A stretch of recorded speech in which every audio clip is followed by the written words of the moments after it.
ఇంత దిగజారిపోతాయా అని. అన్నా, రాయితో దాడి చేసి నీకు గాయమైతే రాష్ట్రంలో ప్రజానీకం అంతా కూడా నీ మీదే ఆశలు పెట్టుకున్న బడుగు బలహీన వర్గాల వారు, అక్క చెల్లెమ్మలు, రైతన్నలు, భావి భారత పౌరులు, అనేక మంది పేదరికంలో ఉన్న ప్రతి ఒక్కరూ కూడా నీ మీద ఆశలు పెట్టుకున్నవారు.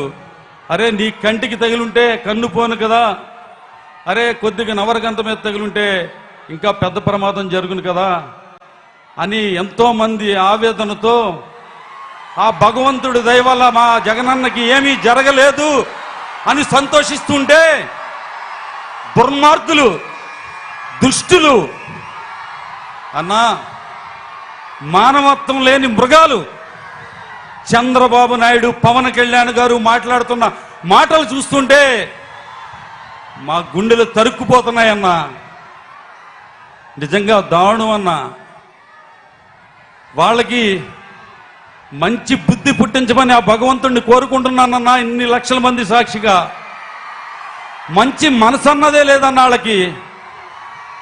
నిజంగా అన్నా, నీ మీద ఎందుకన్నా ఇంత ద్వేషం, ఎందుకన్నా నీ మీద అంత కక్ష అన్న? అవ్వా తాతలకి 65 సంవత్సరాలు వస్తేనే కానీ పెన్షన్ రాని వాళ్ళకి 60 సంవత్సరాల వాళ్ళకే మరి 3000 పెన్షన్ వాలంటీర్ల ద్వారా తెల్లవారు గట్ల 5 గంటలకే వాళ్ళందరికీ అందిస్తున్నందుకన్నా భావి భారత పౌరులు మన పిల్లలు బాగా చదువుకోవాలి, వాళ్ళకి విద్యను సంపదగా అందించాలి, ఆ కుటుంబాలు పేదరికం నుంచి పైకి రావాలని ఆలోచన చేస్తున్నందుకు అన్నా నీ మీద అంత కక్ష అన్నా. ప్రతి పేదవాడికి, ప్రతి రైతుకి, ప్రతి అక్క చెల్లెమ్మకి కూడా తమ కింద నుంచి ఎక్కడో చోట పని చేసుకుని బతుకుతున్న వారందరూ కూడా మనం కూడా ఆత్మాభిమానంతో ఆర్థికంగా పైకెదిగి మనం గర్వంగా సగర్వంగా బతకాలని ఆలోచన చేస్తున్న వారికి మీరు చేయి అందిస్తున్నందుకన్నా మీ మీద కక్ష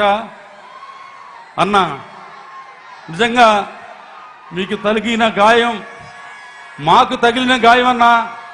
పేదవాళ్ళ ఆశల్ని విధివేయాలని చూస్తున్న దుర్మార్గులు, దుష్టులకి మంచి మనసుని కలిగించమని చెప్పి ఆ భగవంతుడిని ప్రార్థిస్తూ, అన్న నువ్వు 10 కాలాల పాటు ఆయురారోగ్యాలతో ఉండాలన్నా, క్షేమంగా ఉండాలన్నా, నీ మీద ఎంతోమంది ఆశలు పెట్టుకుని ఉన్నారన్నా. ఈ రాష్ట్ర ప్రజలు అవ్వా తాతల కాడించి నేడు పుట్టిన బిడ్డ వరకు కూడా వాళ్ళ భవిష్యత్తు కోసం నిజంగా చెప్పాలంటే అన్న నీ గురించి 2 గంటలైనా సరిపోదన్నా. కానీ నాకు మాటలు రావటం లేదన్నా. మీరు 10 కాలాల పాటు ఆయురారోగ్యాలతో సంతోషంగా ఉండి ఈ రాష్ట్ర పేదల యొక్క పక్షాన నిలబడి వారిని పేదరికం నుంచి పైకి తీసుకొచ్చి వాళ్ళ సగర్వంగా ఆత్మాభిమానంతో తల ఎత్తుకుని తిరిగేలాగా మీరు చెయ్యాలని కోరుకుంటూ ఆ భగవంతుడిని అన్న ఈ లక్షలాది మంది ఆశీర్వాదం మీకుంటుందని తెలియజేసుకుంటూ సెలవు తీసుకుంటున్నాను అన్న.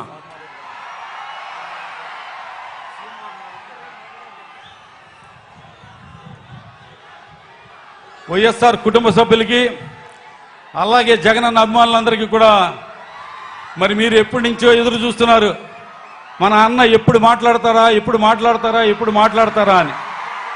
మరి ఇప్పుడు జగనన్న మీ అందరినీ కూడా ఉద్దేశించి మాట్లాడతారని తెలియజేసుకుంటున్నాను.